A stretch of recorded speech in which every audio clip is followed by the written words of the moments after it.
Welcome to another inspiring message from Victory Church. We believe that God is at work right now to bring victory to your life. For more information about Victory Church, find us online at www.victorychurchnwa.com. Glad that you're all here. All of our moms, happy Mother's Day. You are so awesome. All of you. You're just such a blessing. Give our moms a big hand. Amen. Yeah. Hallelujah. Yes. Now, turn around. Fist bump, high five, hug, shake a hand. Let somebody know you're glad they're in the house this morning. My. Oh, he has done great things. Great things. He has done great things. He has done great things. Bless his holy, bless his holy name. I will bless the Lord. Oh, my soul. Oh, my soul. And all that is within me. Bless his holy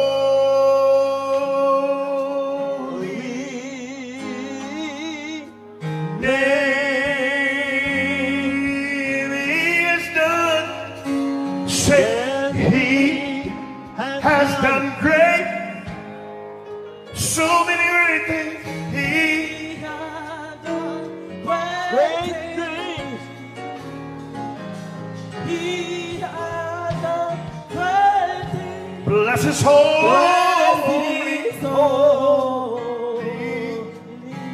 name. He Has done so many great things. He has done great things. He has done great things.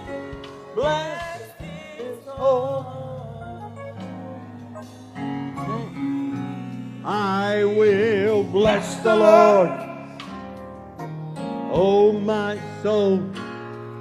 And all that is within me, Bless his holy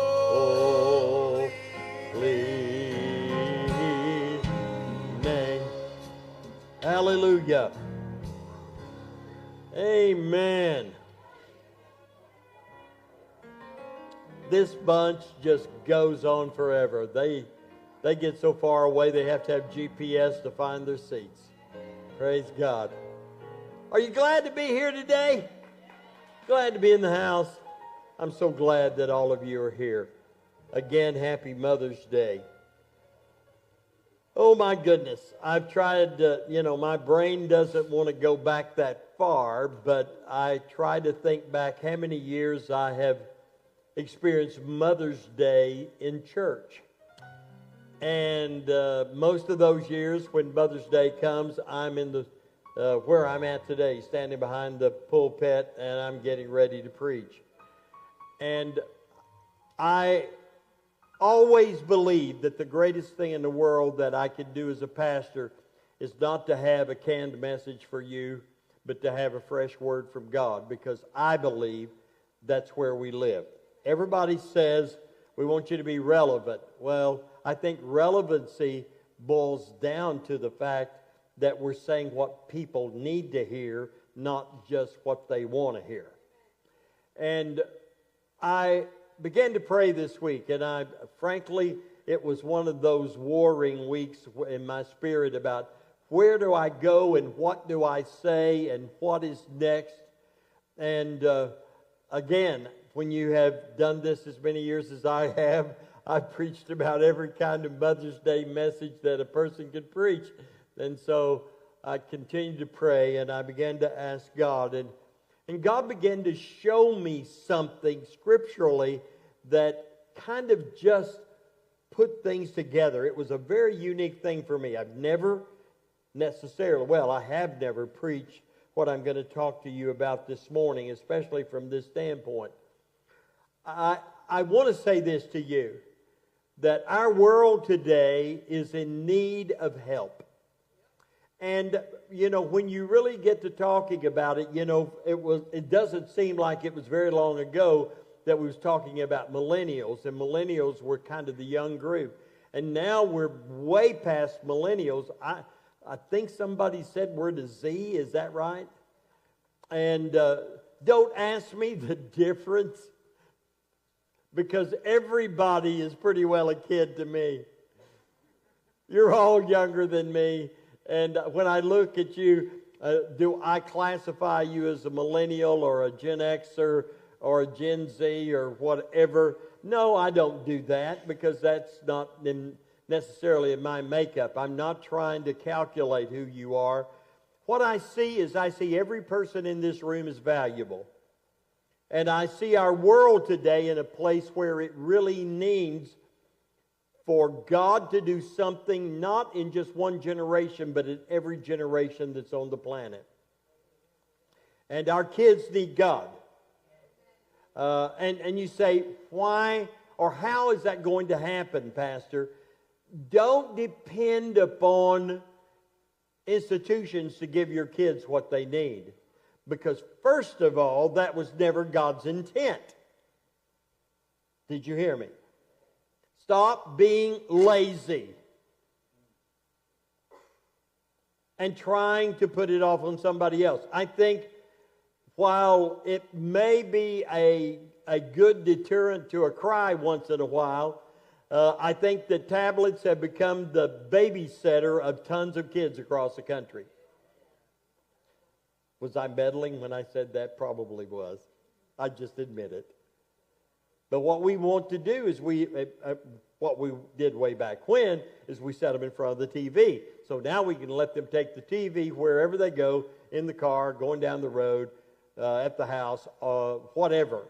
And so what we've done is we have tried to do away with parenting, and we have taken on the role of just putting other things in the place of parenting.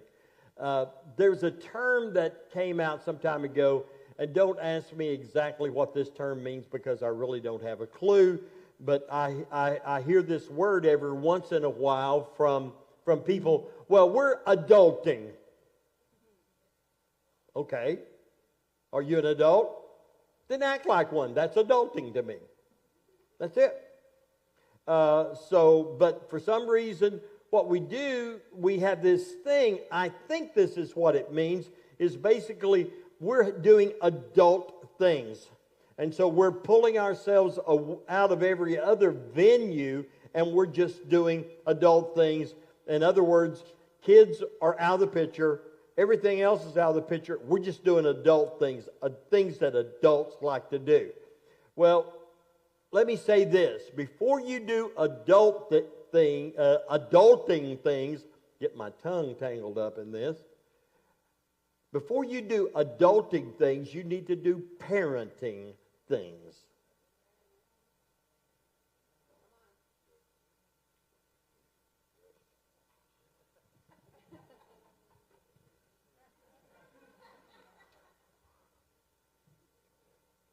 Because I believe that the greatest call upon adult life is parenting. As I began to think about all of this, I began to think about people in the Scriptures. And one of the things that happens is we have a luxury of being like God. And some of you are going to say, where's he going with this? I want you to think that right now. Where's he going with this? Well, let me tell you where I'm going. God looks at your life today, and he doesn't look at it just in the moment, which is what we look at. When I look at Pastor J-Dub, I see Pastor J-Dub here, and I have a beginning and an end to Pastor J-Dub from the first time that he walked into this building up until today.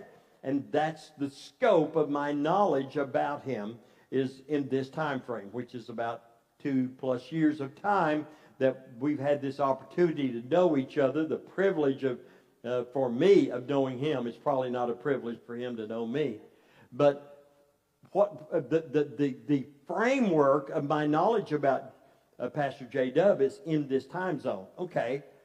And what happens with us is when we look in the Bible, we are actually able to see people from the thinking of God, because what we see is we see each person in the Bible, their beginning, their life, and their end. When you think of David, we have certain things that are there that we think of because we see David when he was a shepherd boy. We see him in the Bible when he was anointed by Samuel to be the king, and then we have the ability to watch the progress that happens up till the time that he becomes king until finally David dies. We see that whole picture. Well, when God looks at you, he sees all of that about you. He knows you from your beginning to your end. You say, well, there's stuff that hasn't happened yet. I know, but he knows. Isn't that cool? God knows everything about you. He knows your beginning and he knows your end. He knows all those points in between. He sees you from that standpoint.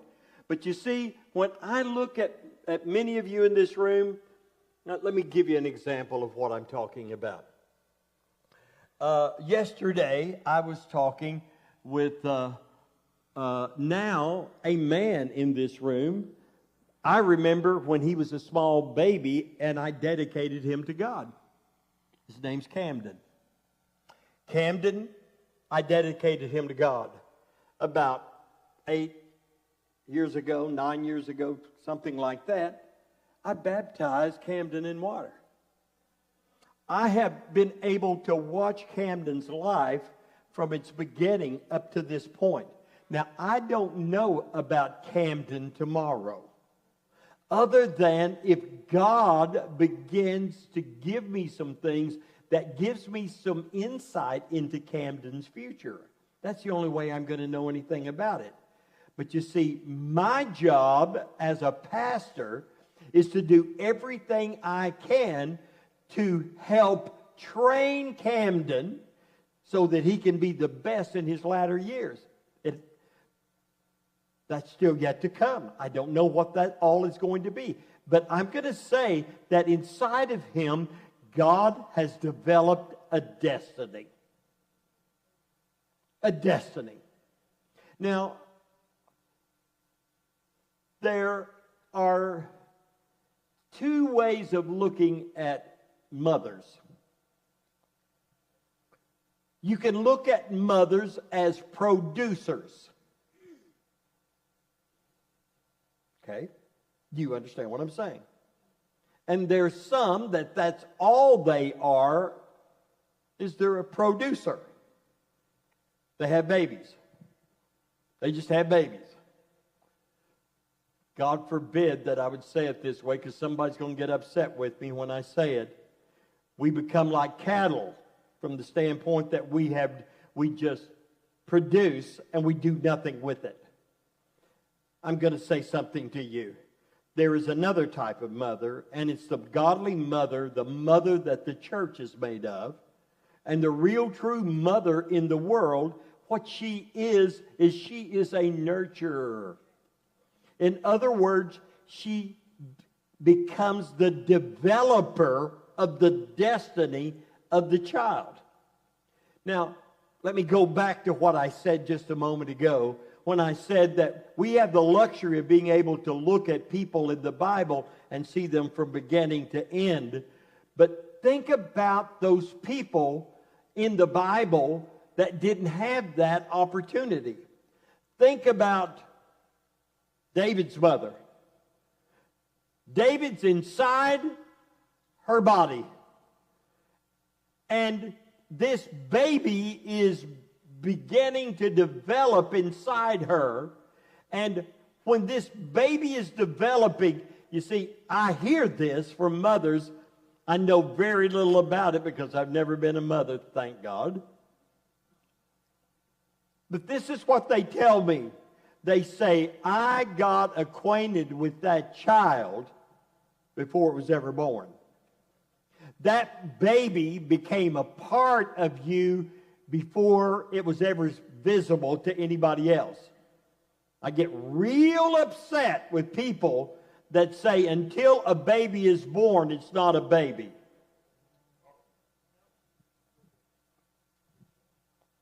I could stay here for a minute. I'm just going to pass on by. But do you understand what I'm saying? If you do, wave at me or something. Let me know. Okay. I believe that at conception, a baby has a soul and has a spirit. I believe that. I believe that. Not only do I believe that a baby has a soul and a spirit at conception, I'm going to take it a step further. I believe that that baby has a destiny. I'm just going to tell you the truth. I get angry, red-faced, loud. Some people would call it crazy. At the fact that some people feel that it's okay to abort a life that has a destiny. Getting quiet. So, with all that in mind, I'm getting way ahead of myself. Let me go back to the Word of God, Exodus chapter 2. Exodus chapter 2, a man of the house of Levi went and took as wife a daughter of Levi. So the woman conceived and bore a son, and when she saw that he was a beautiful child, she hid him 3 months. Let me stop for a second and say, you've got to go back and read Exodus 1 to understand the context of what is taking place here, because it's in Genesis 1 that the Egyptians began to see that Israelites that had came to their land during the time when Joseph brought his brothers there, now they were becoming a threat to them. So they decided what we're going to do is to get rid of the threat. So what we're going to do to get rid of the threat, we're going to say to the midwives who are there at the birth of the baby, when a boy is born, kill it, abort it. And so what happens is these midwives, because most of the midwives were Israelites too, so the midwives did this. They said, these women are so healthy that they just give birth to those babies and we never show up. And so they started doing everything they could to hide babies. And one baby was born and hid by his parents, both of them out of the lineage of Levi, and they hid him 3 months. Now, in the book of Hebrews, it talks about it. In Hebrews chapter 11, it says that this was an act of faith on the parents' part to hide him 3 months, believing that God was going to take care of him. Well, so the scripture says, so when she could no longer hide him, she took an ark of bulrushes for him, daubed it with asphalt and pitch, and put the child in it, and laid it in the reeds by the riverbank. Now, this is what is actually taking place. She has done all she can for 3 months. Now she is going to put that child in the hands of God and believe God for a miracle in that baby's life. So what does she do? She prepares this basket. She fixes it so it's waterproof. She puts the baby inside it, and she takes it out to the Nile River, and she puts the baby in the Nile River. And by the divine providence of God, Pharaoh's daughter is there bathing, and she hears the baby. The unique thing is Miriam, the baby's sister, is watching at the bank. So when Pharaoh's daughter sees the baby, she becomes touched by the child, and she says, instead of that baby receiving the sentence of death, she's going to raise it. So what does she do? She looks for a nurse to take care of that baby until it's old enough to be put back in her care.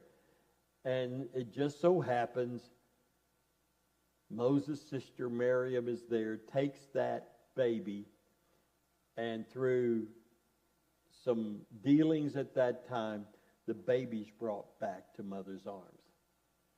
Now, okay, you got to understand, I know who Moses is, but that mama that day didn't know. All she saw was her 3-month-old baby that was about to die. Without a miracle from God, that baby was dead.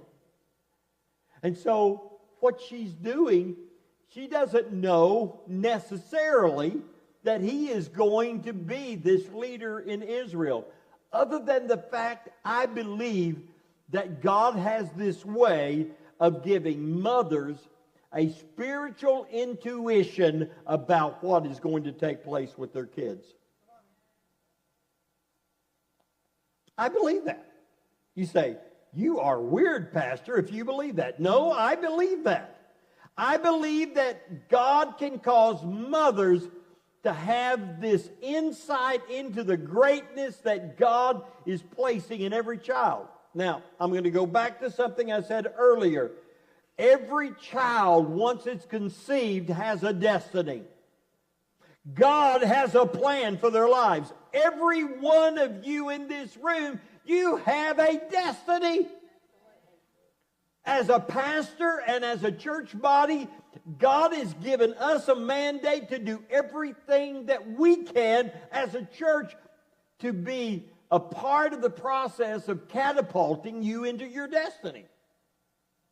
You see, I really am not so concerned about much of anything else with you. I don't care if you're wealthy or not. I'm not concerned so much about the wealth side. I'm not concerned about some of the educational things that some people would deem are necessary in a person's life, even though education is great. The thing I'm more concerned with than anything else in your life is you fulfilling the destiny that God has called you to. When I was pastoring in Duncan, Oklahoma, just outside of Duncan, in a rural area, there was a young man that was in our church. He was going to Oklahoma University in Norman, Oklahoma. He was going to be a lawyer. And on the weekends, that young man would come home, he would play the piano, and he would help me with praise and worship at the church. And one Saturday morning, I was in prayer. In fact, I was taking a shower. That sounds weird. I understand. Don't think about the shower side other than the fact that sometimes God has to put you in unique places to get your mind away from everything else so you can hear from God. And God has a tendency of speaking to me in the shower quite a bit. How many find yourself, you can sing in the shower and you sound better in the shower than anywhere else? There's just something about showers that's just cool. And I was in the shower that day, and all of a sudden God said, bring Lance home and train him for ministry. You know what God was doing? God knew what his purpose was for Lance Palmer. And what God did is God drew me into the picture to train him so that he could become the man of God that he's become today. That is what God does with us. And, you know I'm a hairy-legged man and I'm not a beautiful woman. don't ever try and put a dress on me. I would be the ugliest woman on the planet. Not a real good-looking guy, but I sure would be a powerfully bad woman. Guys would run from me.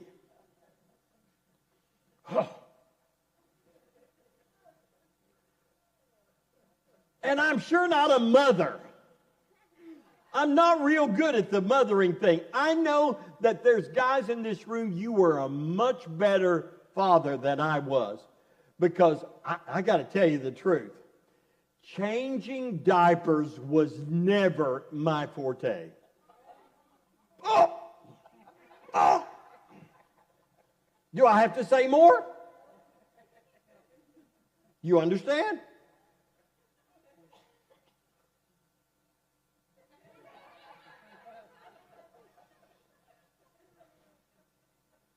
I wasn't good at that kind of thing.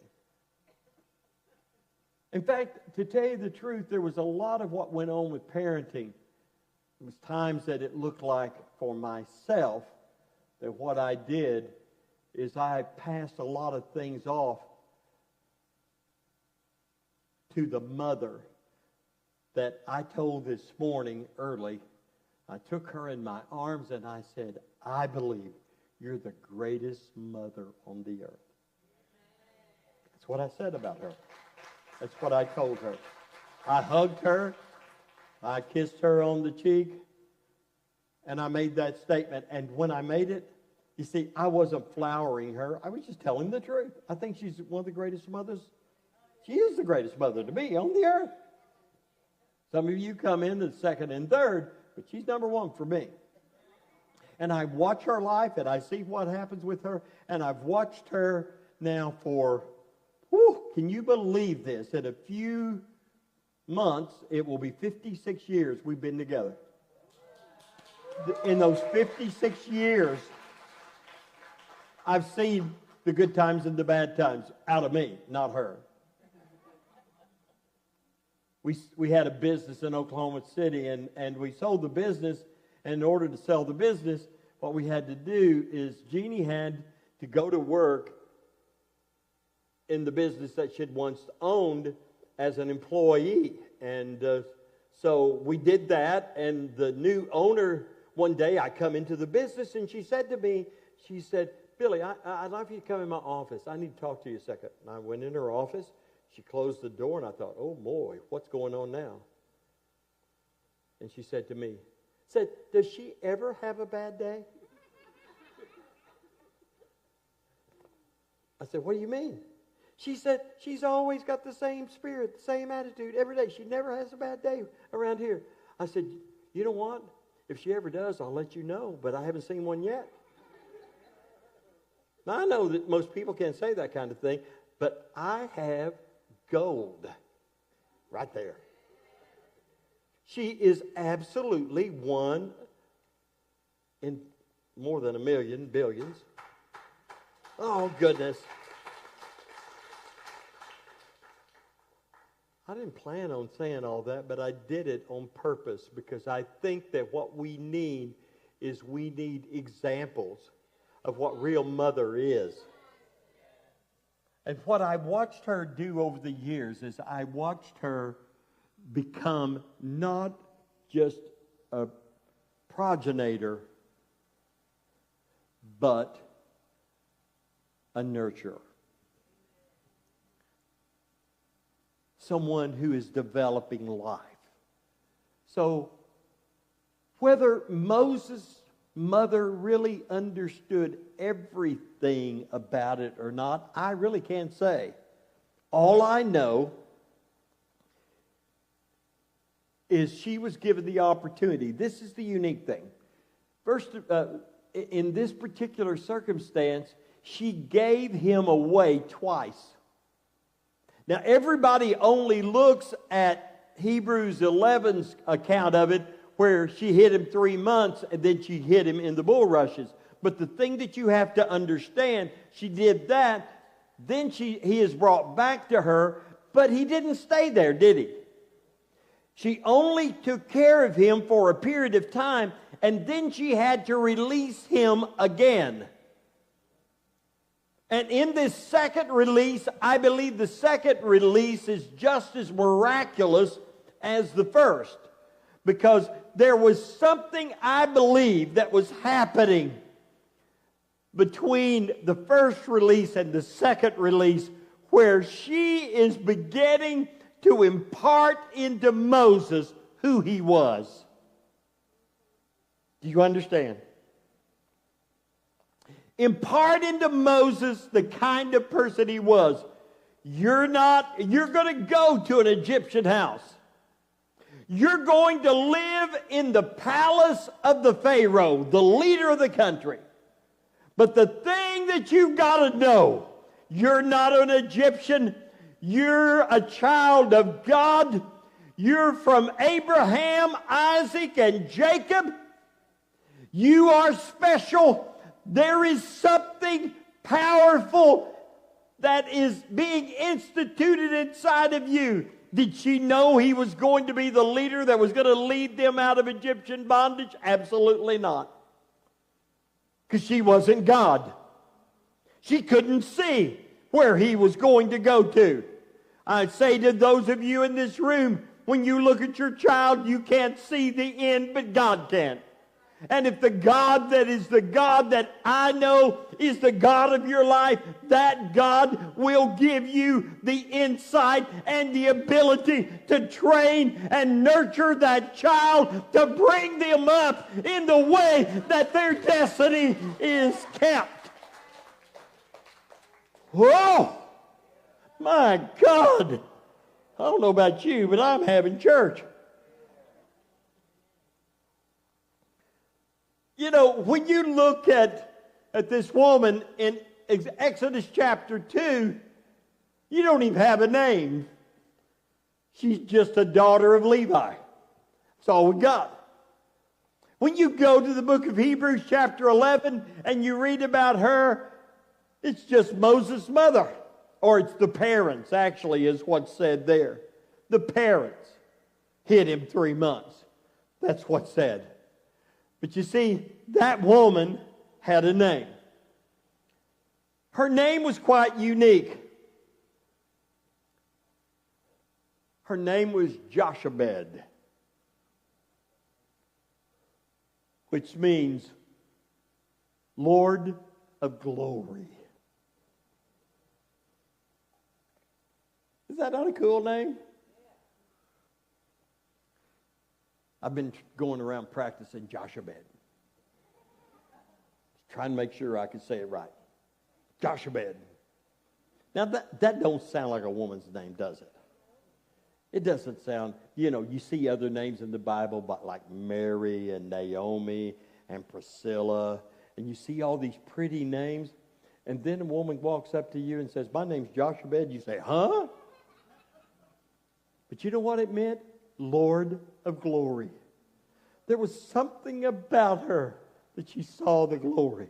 Now, let me give you one more thing.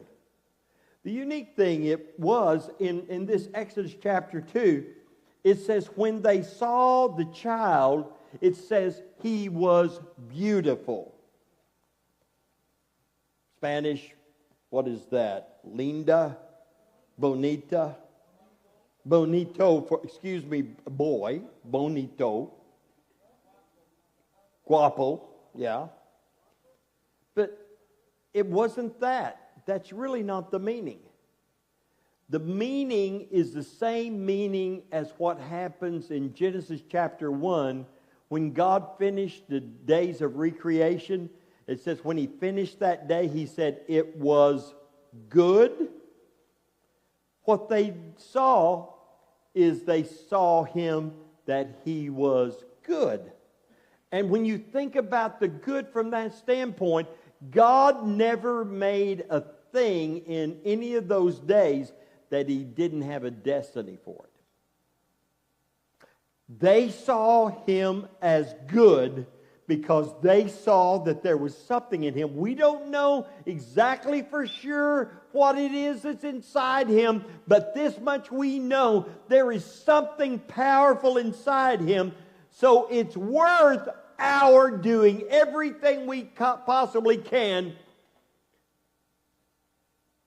Jochebed, you be a good mother. You train him in the things of God. Wow. I'd like to say I'm close to a close, and I kind of am. But let me say this. Jochebed saw into the future of Moses and prepared him for his destiny. Preparation is not easy. Amen? Preparation is just not easy. I have this thing I say, especially when we dedicate kids to the Lord. It's my pat thing. You've heard me say it before. When we dedicate a child to the Lord, what we're doing is we're giving that child to God. So then, this is the good thing about giving it to God. Then when that child starts being unruly and bad, you can say, God, what are you going to do with your kid? Because sometimes we want to disassociate ourselves from the fact that they're a part of us. But you see, preparation's not easy. Doing the right things is not the most easy task to accomplish. I began to think about the process of what happens with different animals. Every animal has their own way of protecting and preparing their young. I started looking at different ones. I watch our cattle at the ranch. We have some things that we do that we have as a safety net at the ranch. One of the things is every once in a while we'll have a cow that when she has a baby, she doesn't produce enough milk, so the baby has got to have some supplement from somewhere. So what we do is we have a cow. Her name is Dahlia. And Dahlia's a Jersey. And Tiff and I are partners in Dahlia. She calls it her baby. She's the fattest Jersey cow I have ever seen in my life. And you know what Dahlia's there for? Is if we have a baby that's orphaned, we bring her to Dahlia, and Dahlia lets that baby nurse her. Isn't that cool?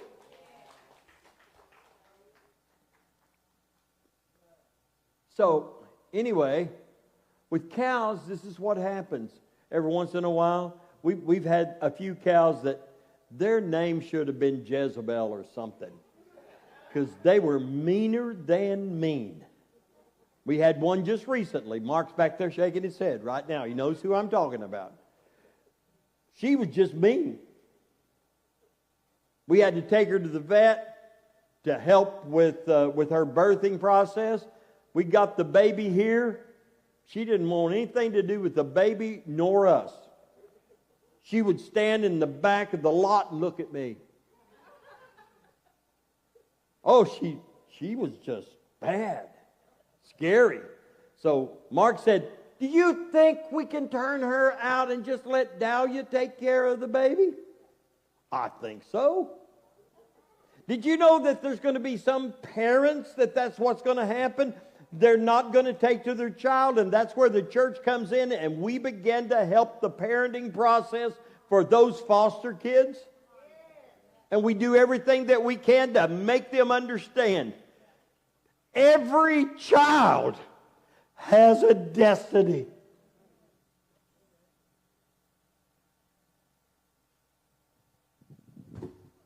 Every child has a destiny. Then I got to seeing some other things. Eagles. Eagles have always been an intrigue to me. That's why we have Eagle Crest Ranch.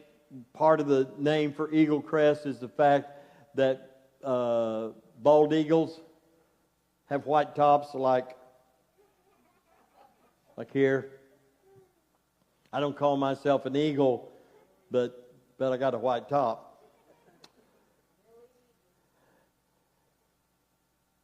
What I found out about eagles is eagles are very unique in that the fact that a male and female eagle pairs for life. That's one of the unique things that they do. And then they come and they develop this nesting process that's pretty incredible. And an eagle's nest is big. It's not a small nest. It's quite large. And they do everything that they can to prepare the nest. And then when babies are born, the unique thing about animals from an egg, what actually happens when a bird, an animal, for the most part, all birds are an egg, come from an egg. That yolk inside the egg, what I found out from a person who put together hatcheries all over the United States, he said that yolk inside the egg has enough nourishment inside it that becomes a part of the body of the chick when it's born, and it nourishes them for enough days that they can get by for 3 to 5 to 6 days, I think is what he told me. It's been some time ago, until they can finally start pecking and they start eating the food that's given to them for chicks. Now, how about eagles? Birds up in a nest, way up in the air, on the edge of a cliff or wherever it is. How many understand those eaglets can't get out of the nest and go eat like that? So what has to happen? That mother and father, those parents, they go out and they bring back meat to the nest. And what they do when they bring back the meat to the nest, they tear it up into small enough pieces, and then they hold it in their beak over the babies, and the babies fight for it. That's cool, isn't it? So and what I found out is in this parenting process with eagles, what they do is they do this for about 10 to as much as 16 weeks until finally those babies begin to feather out. And when those babies finally feather out, they all of a sudden begin to get adventurous. So what they do is they leave the nest and they go get on the limb and they sit out there waiting on mom and dad to bring them food. When are they coming? And all of a sudden, they do something else. Their wings kind of go out. And then the wind blows. Whoo! Whoo! It sounds like an owl, doesn't it? Not an eagle. They begin to feel the lift come to their wings.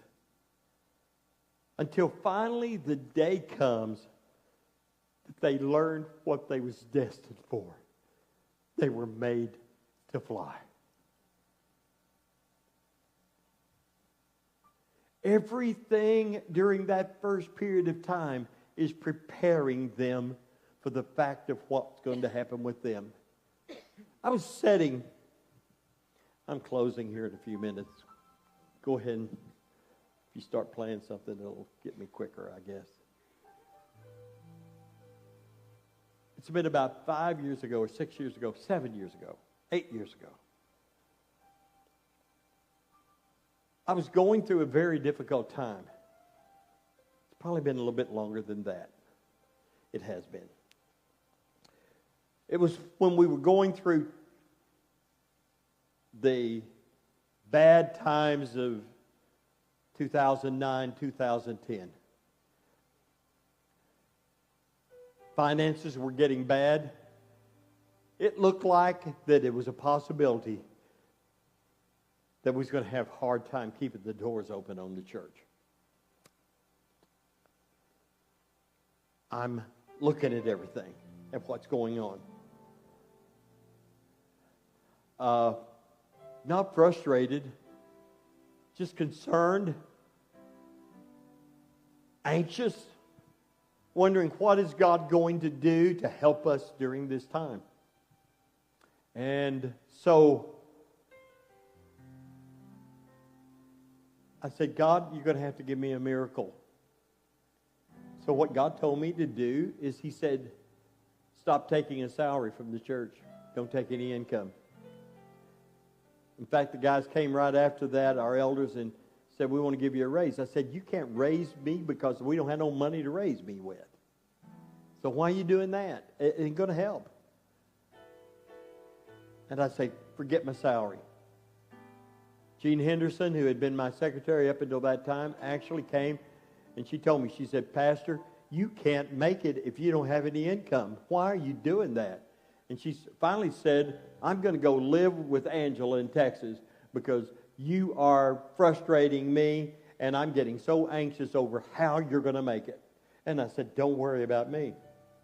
So, this is what happened. I'm at the house and I'm on the back porch of the house. It's a beautiful patio, swimming pool out in front of me, but it was kind of a cloudy day. And the wind was blowing like crazy.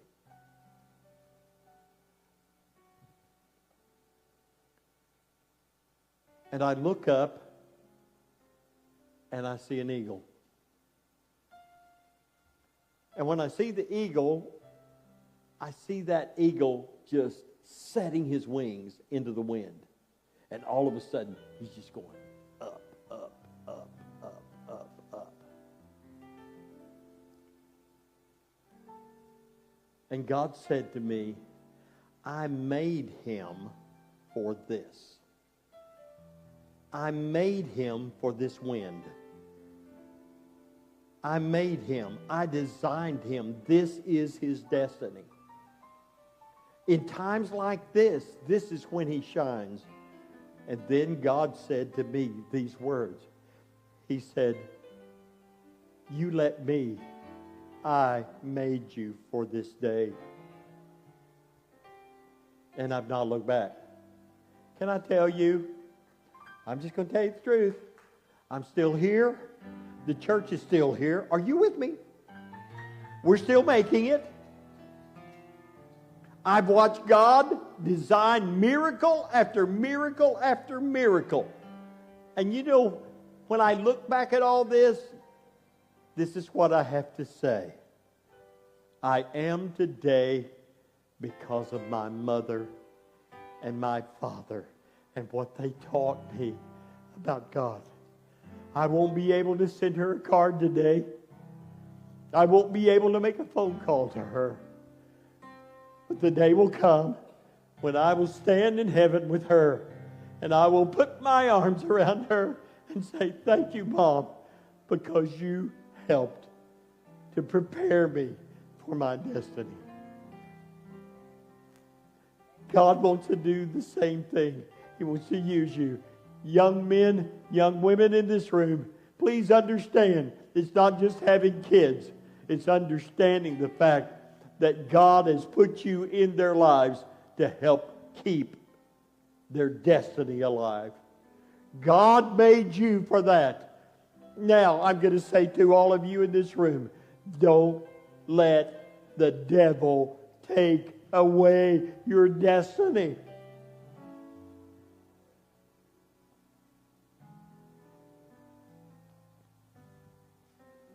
You're all vital to God. You say, I'm not a Moses. How do you know? You haven't finished your life yet.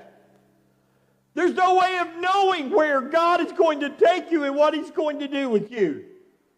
You see, I look around the room and I see some of you in the room. I know how the devil has tried to push you down and make you feel like you're nothing. I have news for you. I don't care where you came from. You could have come from Ivory Coast, or you could have come from Cameroon, or you could have come from Gabon, or you could have come from Mexico, or Honduras, or Guatemala. You could have come from the wrong side of the tracks in the United States. It really doesn't make a stinking bit of difference where you came from. When you have a destiny from God and you put your trust in Him, God will help you to fulfill that destiny. Oh, I'm sorry. I'm getting real emotional right now. I didn't even get to nothing in my notes. My Lord. Jesus,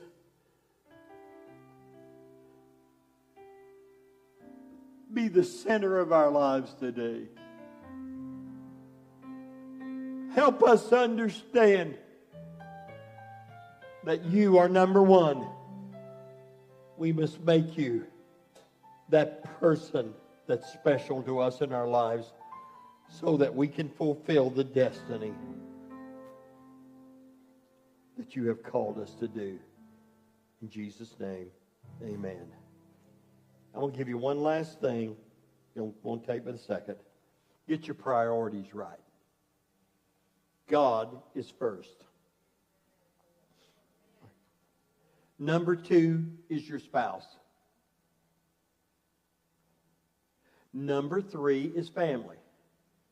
I know a lot of couples that make family before spouse, and that's the reason their spouses are fighting. Are you with me? God number one, spouse number two, family number three, number four is work, calling, education, whichever realm you're in at that particular moment. Then after that is friends, and last of all is hobbies. Okay? Everybody needs a release. Everybody needs a hobby. Everyone needs that. But don't take your hobby and let it be before everything else. Let me give you a hint. If you're wanting a wife, guys, find a best friend. Girls, if you're wanting a husband, find a best friend. You know, one of the things I ask most couples when they come to me for marriage counseling before they get married, I ask them, I said, who's your best friend? And when the guy gets this gleam in his eye and he looks over at her, I said, I got it. If the guy says it's Bob at the gym, I think, oh God, we're in trouble now. That was just a little extra. Praise God. Jesus, you're the center of my joy. All that's good and perfect comes from you. You're the height of my contentment, the hope for all I do. Jesus, you're the center of my joy. Stand with me, please. Jesus, you're the center of my joy. All that's good and perfect comes from you. You're the heart of my contentment. You're the heart of my contentment. Hope for all I do. Jesus, you're the center of my joy. Close your eyes for a moment, bow your heads. I'm going to ask you a quick question. Are you here today and there's something in your life that's not where it needs to be? Your priorities are not right. There's things out of order. And you want to get things back in order with God today.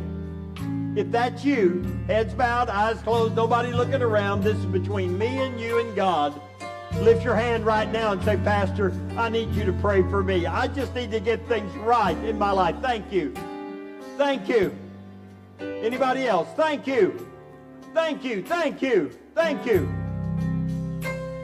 I just got some things that I know are not in the right position. I want to get things right. Anybody else? Now some of you thinking he's getting ready to call me up here. Thank you. No, I'm not calling you up to the front today. I'm going to pray for you right where you are. Anybody else? Right quick. Flip your hand up. I need prayer. I say that my priorities are not right and I need to get them right. Thank you. Anybody else? Lift it up. Now, everybody, lift your hands toward heaven. Say this with me. Today, I give myself to you. I give myself to you. I believe I believe you have a destiny for me. you have a destiny. I ask now I ask now that you use me you use me to help others and to fulfill the destiny that you have called me to. In Jesus' name, let it be done. Amen. Thank him for it today. Praise Show the God. heart of my contentment. Oh, for all I do, I say, Jesus, you're the center of, you're the heart of my contentment. Oh, for all I do, Jesus, you're the center of my joy. We hope you enjoyed this message from Victory Church. For more information about Victory Church or to browse our media library, find us online at www.victorychurchnwa.com. Thanks be to God, who always leads us in victory.